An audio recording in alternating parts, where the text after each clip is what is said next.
মৃত্যুর সাথে পাঞ্জা লড়ছে নিরপরাধ কিছু প্রাণ, অথচ রক্ষা কবচ যেখানে থাকার কথা সেখানে আজ কেবলই শূন্যতা। এক চরম হাহাকারের নাম এখন জলাতঙ্ক আর তার প্রতিষেধক।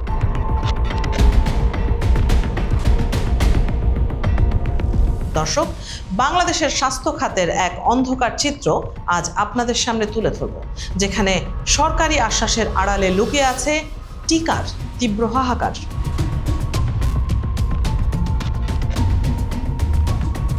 মুন্সিগঞ্জ শহরের এক জনাকীর্ণ হাসপাতাল। রুবি আক্তার নামের এক শ্রমজীবী মা তার 10 বছরের সন্তানকে নিয়ে হন্তদন্ত হয়ে ছুটছেন এদিক ওদিক। কিছুক্ষণ আগেই রাস্তার পাগলা কুকুর কামড়ে দিয়েছে তার কলিজার টুকরোকে। দুশ্চিন্তায় দিশেহারা মা ভাবছিলেন সরকারি হাসপাতালে গেলেই হয়তো মিলবে রক্ষা, কিন্তু বিধি বাম। হাসপাতালের দরজায় গিয়ে তিনি যা শুনলেন তা শোনার জন্য বোধহয় তিনি প্রস্তুত ছিলেন না। হাসপাতাল থেকে জানিয়ে দেওয়া হলো ভেতরে কোনো ভ্যাকসিন নেই, বাইরে থেকে চড়া দামে কিনতে হবে জীবনের সুরক্ষা কবচ। রুবি আক্তারের দৈনিক আয় যেখানে মাত্র 300 টাকা, সেখানে একটি ভ্যাকসিনের দাম হাঁকা হয়েছে 900 টাকা। নিরুপায় এই মা শেষ পর্যন্ত বাড়িওয়ালার কাছে হাত পেতে টাকা ধার করে আনলেন শুধু নিজের সন্তানকে বাঁচানোর তাগিদে। এই করুণ দৃশ্যটি কেবল মুন্সিগঞ্জের নয়, বরং এটি আজ দেশের আনাচে কানাচে ছড়িয়ে পড়া এক চরম বাস্তবতার প্রতিচ্ছবি। একদিকে যখন হামের প্রাদুর্ভাবে একের পর এক শিশু মৃত্যুর কোলে ঢলে পড়ছে, তখন জলাতঙ্কের মতো শতভাগ মৃত্যু ঝুঁকির একটি রোগের টিকা নিয়ে চলছে লুকোচুরি খেলা। খোদ স্বাস্থ্যমন্ত্রী যেখানে বলছেন দেশের টিকার কোনো সংকট নেই, সেখানে মাঠ পর্যায়ের চিত্র বলছে ভিন্ন কথা। চিকিৎসা বিজ্ঞানের ভাষায় জলাতঙ্ক থেকে বাঁচতে প্রধানত 2 ধরনের ভ্যাকসিনের প্রয়োজন হয়। একটি হলো ARV, যা শরীরে দীর্ঘমেয়াদী সুরক্ষা দেয়, আর অন্যটি হলো RIG, যা কামড় খাওয়ার সাথে সাথেই ভাইরাসের বিরুদ্ধে যুদ্ধ শুরু করে। অথচ দুর্ভাগ্যের বিষয় হলো বাংলাদেশে এই মুহূর্তে দ্বিতীয় ধরনের ভ্যাকসিনের সরবরাহ প্রায় শূন্যের কোটায়। হাসপাতাল কর্তৃপক্ষ হিমশিম খাচ্ছে আসা রোগীদের সামাল দিতে। প্রতিদিন গড়ে 30 থেকে 40 জন রোগী কুকুরের কামড় নিয়ে হাসপাতালে আসলেও সবাইকে টিকা দেওয়া সম্ভব হচ্ছে না। চিকিৎসকরা অনেকটা বাধ্য হয়েই এখন টিকার রেশনিং করছেন। যারা অত্যন্ত দরিদ্র, কেবল তাদেরই দেওয়া হচ্ছে সরকারি মজুদ থেকে অবশিষ্ট থাকা সামান্য কিছু টিকা। কিন্তু প্রশ্ন জাগে, রাজধানী ঢাকার বাইরে কেন এই হাহাকার? মুন্সিগঞ্জের মতো জেলা শহরগুলোতে যখন টিকার এই দশা, তখন উপজেলা পর্যায়ের স্বাস্থ্য কমপ্লেক্সগুলোর অবস্থা আরও শোচনীয়। ভুক্তভোগীদের কথা শুনলে শিউরে উঠতে হয়। তাদেরকে স্থানীয় হাসপাতাল থেকে সরাসরি রেফার করা হচ্ছে ঢাকার মহাখালীর সংক্রামক ব্যাধি হাসপাতালে, কারণ সেখানে কোনো টিকাই নেই। রাজধানীর মহাখালীতে EPI অফিসে যে তথ্য পাওয়া গিয়েছে তা আরও ভয়াবহ।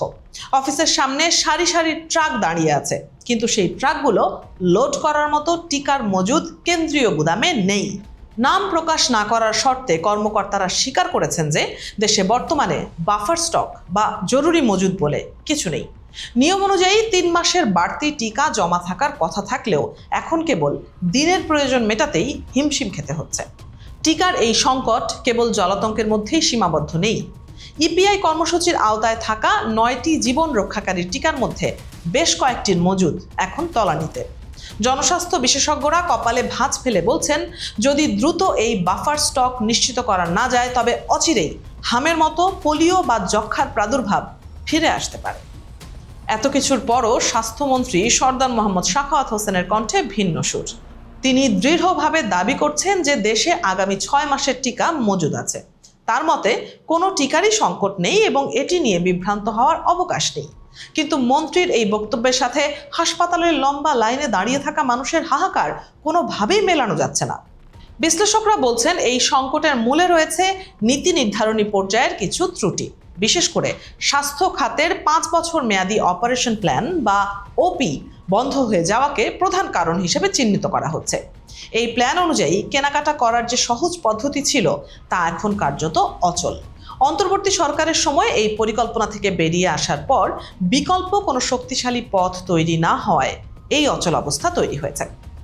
টাকার সংকট এখন এতটাই প্রকট যে যারা সারা দেশে টিকা পৌঁছে দেন সেই পরিবহন কর্মীদের বেতন পর্যন্ত 10 মাস ধরে বন্ধ রয়েছে।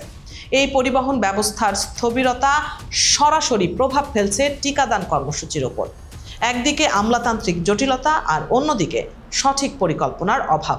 সব মিলিয়ে সাধারণ মানুষের জীবন আজ এক বড়সড় প্রশ্নের মুখে দাঁড়িয়ে। সবচেয়ে ভয়ের বিষয় হলো জলাতঙ্ক এমন একটি রোগ যেখানে একবার লক্ষণ দেখা দিলে মৃত্যু অনিবার্য। এই মরণ ব্যাধির টিকা নিয়ে কোনো ধরনের ধোঁয়াশা বা গাফিলতি যে কত বড় বিপর্যয় ডেকে আনতে পারে তা হয়তো নীতি নির্ধারকরা এখনো অনুধাবন করতে পারছেন না। রুবি আক্তারের মতো হাজারো মা আজ তাদের সন্তানদের নিয়ে অনিশ্চয়তার দোলাচলে দুলছেন। সরকার বলছে প্রকিউরমেন্ট বা কেনাকাটার কাজ চলছে, আগামী মাসে হয়তো টিকা আসবে, কিন্তু সেই আসা পর্যন্ত মাঝখানের এই সময়টায় যারা আক্রান্ত হচ্ছেন তাদের জীবনের নিরাপত্তা কে দেবে? বিদেশি সাহায্য সংস্থার ফান্ডের অপেক্ষা করতে করতে কি এভাবেই সাধারণ মানুষের জীবন ঝুঁকির মধ্যে থাকবে? এমন অসংখ্য প্রশ্ন আজ জনমনে ঘুরপাক খাচ্ছে। দর্শক, সাধারণ মানুষের আশা সরকার কেবল কথার ফুলঝুরি না ছড়িয়ে বাস্তব চিত্রটি অনুধাবন করবে।